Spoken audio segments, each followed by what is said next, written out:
छात्र सुप्रभात। आज हम 9वीं कक्षा के गद्य विभाग से श्रम की प्रतिष्ठा विषयों को पढ़ेंगे।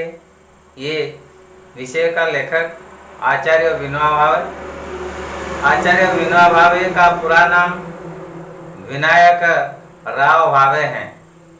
उनका जन्म 11 सितंबर सन 1895 को महाराष्ट्र के गोंगदा गांव में हुआ था। बचपन से वे बड़े मेधावी थे। गणित और संस्कृत जैसे विषयों पर उनका पूरा अधिकार था। अपने माता की प्रेरणा से वे आजीवन अविवाहित रहे और देश की सेवा करते रहे।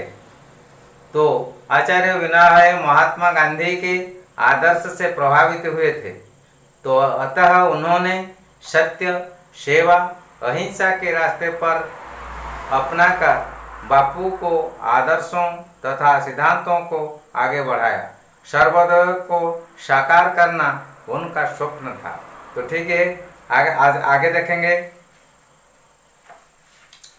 विषय वस्तु पर ध्यान दीजिए। तो श्रम की प्रतिष्ठा, प्रश्नांकन 52। यह पृथ्वी शेषनाग के मस्तक पर स्थित है। अगर शेषनाग का आधार टूट जाए तो पृथ्वी स्थिर नहीं रह सकेगी, यह जरा जरा हो जाएगी। हमने सोचा यह शेषनाग कौन है। ध्यान में आया दिन भर शरीर श्रम करने वाले मजदूर जो किस्म किस्म की पैदावार करते हैं, वे ही ये शेषनाग हैं। सबका आधार उन मजदूरों पर है। इसलिए भगवान ने मजदूरों को कर्मयोगी कहा है। लेकिन सिर्फ कर्म करने से कोई कर्मयोगी नहीं होता। हिंदुस्तान में कुछ मजदूर खेतों पर काम करते हैं, कुछ रेलवे में काम करते हैं, कुछ कारखानों में काम करते हैं। दिन भर मजदूरी करते हैं और अपने पसीने से रोटी कमाते हैं। जो सख्त पसीने से रोटी कमाता है वह धर्म पुरुष हो जाता है। उसके जीवन में पाप का आसानी से प्रवेश नहीं हो सकता। दिन भर काम कर लिया तो रात को गहरी नींद आती है। न दिन में पाप कर्म करने के लिए समय मिलता है, न रात को कुछ सूझ सकता है, क्योंकि थका मंदा शरीर आराम चाहता है। उसे नींद की जरूरत होती है। जिस जीवन में पाप चिंतन की गुंजाइश ही न हो, उसे धार्मिक जीवन होना चाहिए। तो ठीक है, तो ये जो विषय को हम पढ़ चुके हैं, ये विषय में ये कुछ कठिन शब्द है। ये शब्द को मैंने ये बोर्ड पर लिख दिया है, तो देख लीजिए। शेषनाग का अर्थ सर्पराज, जिसके सिर पर पृथ्वी स्थित है। तो हमारा आध्यात्मिक में है, पुराण में है, तो हिंदू पुराण में है। तो एक सर्पराज है, एक सर्पराज है, उसको वासुकी नाग कहा गया है। ये वासुकी नाग है, ये वासुकी नाग है। कहा जाता है पुराण में, इसके सिर पर पृथ्वी स्थित है। हमारा जो पृथ्वी है उसके सिर पर स्थित है। उसने पकड़कर रखा है, ये पृथ्वी को पकड़ करके रखा है, ये शेषनाग, उसको शेषनाग कहा गया है। तो आगे लिखा गया है मस्तक। मस्तक का अर्थ क्या है? सिर। ये शेषनाग के सिर पर पृथ्वी स्थित है।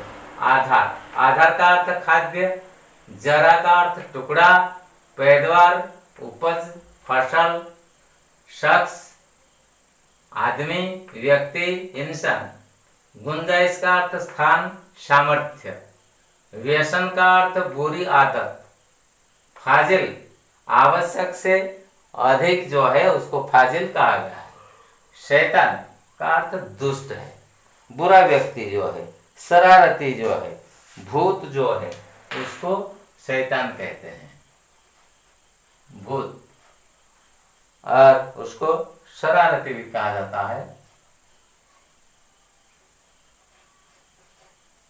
शरारती भी कहा जाता है।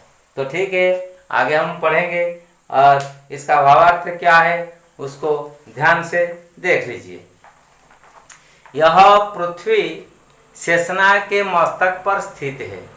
जो पृथ्वी में पर हम सब निवास करते हैं, जो पृथ्वी पर हम सब घर बार करके रहे हैं, ये पृथ्वी पुराण में लिखा गया है, हिंदू पुराण में लिखा गया है। क्या लिखा गया है कि पृथ्वी एक ऐसा है, ये पृथ्वी शेषनाग, शेषनाग जो वासुकी नाग है उसके सिर पर स्थित है। उसके सिर पर इसी प्रकार पाताल में ये है और पृथ्वी को सिर पर टेक कर रखा है। तो ये शेषनाग का आधार यदि टूट जाए, यदि ये जो शेषनाग सर्प है, ये सर्प का आधार यदि खाद्य वह कम हो जाता है, ये खाने को नहीं पाता है, तो क्या करेगा, क्या होगा, ये शेषनाग दुबला हो जाएगा, शक्तिहीन हो जाएगा और उसमें सामर्थ्य नहीं रहेगा। सामर्थ्य न रहने से क्या होता है, ये जो पृथ्वी को रखा है सिर पर टिक कर सिर पर रखा है वह नहीं रख पाएगा, वह उसको नीचे छोड़ देगा। तो छोड़ देने से क्या होता है, तो आधार टूट जाए तो पृथ्वी स्थिर नहीं रह सकेगी। तो जो पृथ्वी माता है ये सिर पर जैसे हैं और ये सर्प यदि उसको छोड़ देगा तो ये क्या होगा, ये नीचे गिर पड़ेगा। नीचे गिर जाने से क्या होगा, नीचे गिर जाने से ये जो पृथ्वी है ये जरा जरा हो जाएगी, टुकड़ा टुकड़ा वह बन जाएगी, ये टुकड़ा टुकड़ा बन जाएगी। तो इसलिए क्या होना है, तो हमने सोचा ये शेषनाग कौन है जो पृथ्वी को टेक कर रखा है, शेषनाग कौन है। तो ये शेषनाग कौन है, तो प्रश्न यदि है शेषनाग कौन है, उत्तर आएगा और ध्यान में आ जाएगा, दिन भर शारीरिक श्रम करने वाले जो मजदूर है, जो श्रमिक है, जो काम करते हैं, काम करके विभिन्न प्रकार के फसलें उपजाते हैं, वही मजदूर को शेषनाग यहाँ पर कहा गया है। क्योंकि मजदूर भिन्न भिन्न प्रकार के फसलें उपजाते हैं और सारे विश्ववासी को, पृथ्वीवासी को खाने के लिए, रहने के लिए, पहनने के लिए सभी प्रकार का इंतजाम वह कर देता है। तो इसको इसलिए शेषनाग कहा गया है मजदूर को, क्योंकि मजदूर सारे पृथ्वी वालों को खाने पीने रहने सब कुछ देने के लिए वह तैयार है और वह सब समय सदा सर्वदा वह काम में जुटे रहते हैं। तो सबका आधार इन मजदूरों पर है। तो इसलिए हम जो खाते हैं, पीते हैं, रहते हैं, तो ये हम सब ये मजदूरों पर निर्भर करते हैं। उसके पैदावार से जो फसल उत्पन्न होते हैं, ये खाद्य को खाकर हम जीवित रहते हैं, पृथ्वीवासी जीवित रहते हैं। श्रमिक जो काम करते हैं उसके श्रम से उत्पन्न होने वाले फल से हम अपने को परिपुष्ट करते हैं। लेकिन तो ये मजदूर को यहाँ पर भगवान ने कर्मयोगी कहा है। कर्मयोगी किसी को कहा गया है, मजदूर को भगवान ने कर्मयोगी कहा है। लेकिन सिर्फ कर्म करने से कोई कर्मयोगी नहीं होता। फिर यहाँ लेखक कहते हैं, विनोबा भावे जी कहते हैं, एक आदमी सिर्फ कर्म करने से, सिर्फ काम करने से अपना जो रोजी रोटी कमाने में जो लग जाते हैं उसको हम कर्मयोगी नहीं कह सकेंगे। क्योंकि हिंदुस्तान में कुछ मजदूर, कुछ श्रमिक, कुछ कुली जो है वह क्या करते हैं, वह खेतों में काम करते हैं, जमीन में काम करते हैं, हल करते हैं और विभिन्न प्रकार के फसलें उत्पन्न करते हैं। और कुछ लोग क्या करते हैं, रेलवे में काम करते हैं, रेलवे में जो रेल लाइन बनता है इसमें काम करते हैं। और भी कुछ लोग क्या करते हैं, कारखानों में काम करते हैं। और भिन्न भिन्न जगहों में भिन्न भिन्न प्रकार के लोग अपने इच्छा के अनुसार काम करते हैं।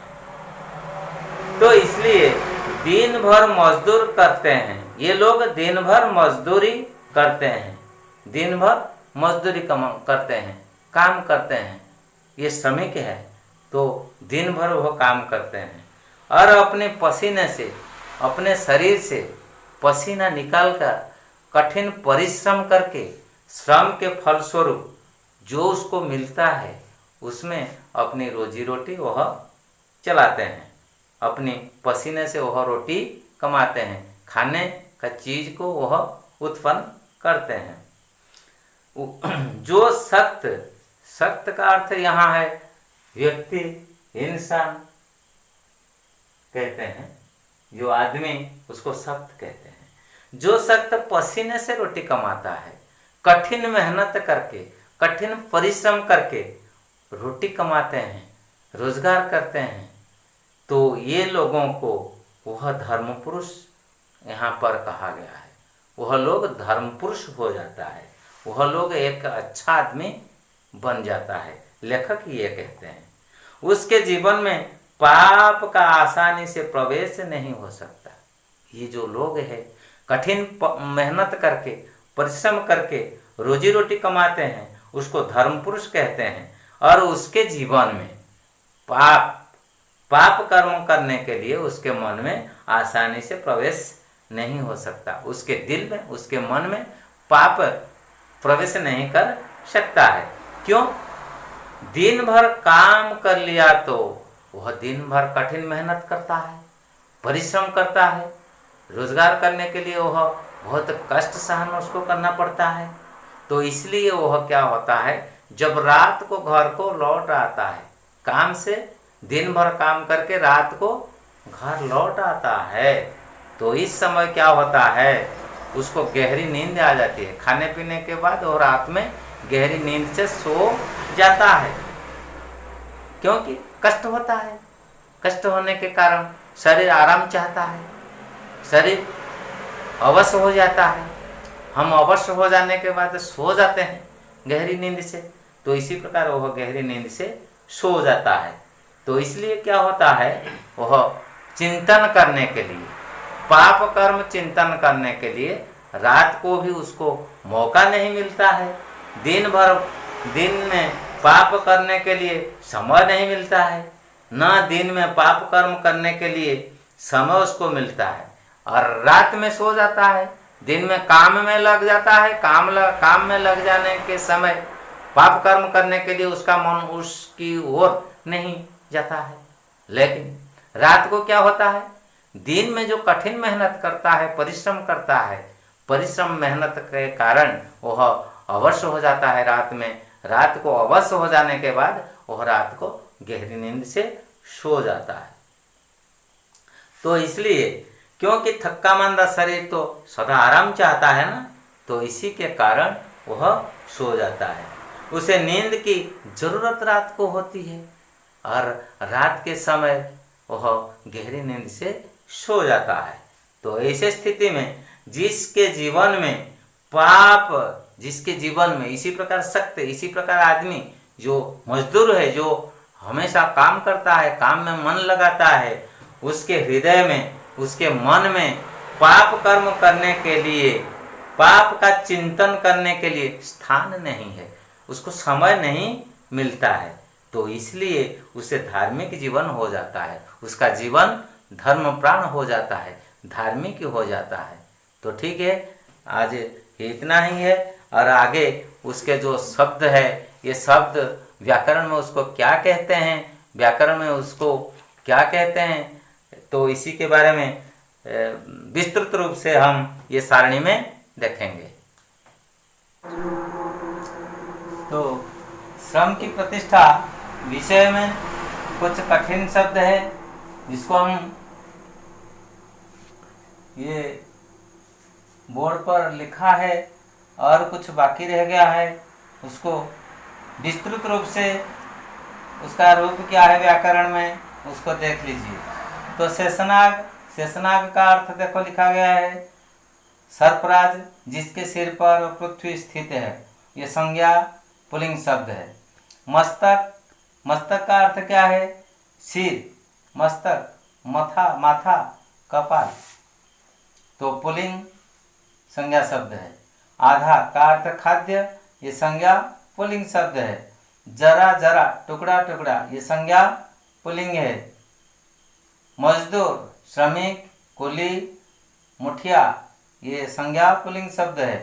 पैदावार, उपज, फसल, ये संज्ञा स्त्रीलिंग शब्द है। सिर्फ, मात्र, केवल, ये क्रिया विशेषण है। पसीना, शरीर से निकलते हुए पानी, तो श्वेद, श्रमवारी, उसको पसीना कहते हैं, ये संज्ञा पुल्लिंग शब्द है। पसीना का बहुवचन रूप है पसीने। शख्स, शख्स का अर्थ व्यक्ति, आदमी, संज्ञा ये पुल्लिंग शब्द है। तो आसानी, सरल, सहज है, ये विशेषण है। गुंजाइश का अर्थ स्थान, सामर्थ्य, संज्ञा, ये स्त्रीलिंग शब्द है। अनुभव, स्मृति से प्राप्त जो होता है उसको अनुभव कहते हैं, ये संज्ञा पुल्लिंग शब्द है। व्यसन, बुरी आदत, ये संज्ञा स्त्रीलिंग शब्द है। फाजिल, आवश्यक से अधिक जो है उसको फाजिल कहा जाता है, ये विशेषण शब्द है। शैतान, दुष्ट, शरारती, बुद्ध, ये संज्ञा पुल्लिंग शब्द है। तो इसी प्रकार उसका वर्णन किया गया है, उसको ध्यान से बार बार देखना है और शब्द को, शब्द का अर्थ को समझ लेना है और व्याकरण में उसको क्या कहते हैं उससे भी हम प्राप्त होगा। तो ठीक है, आगे बढ़ना है।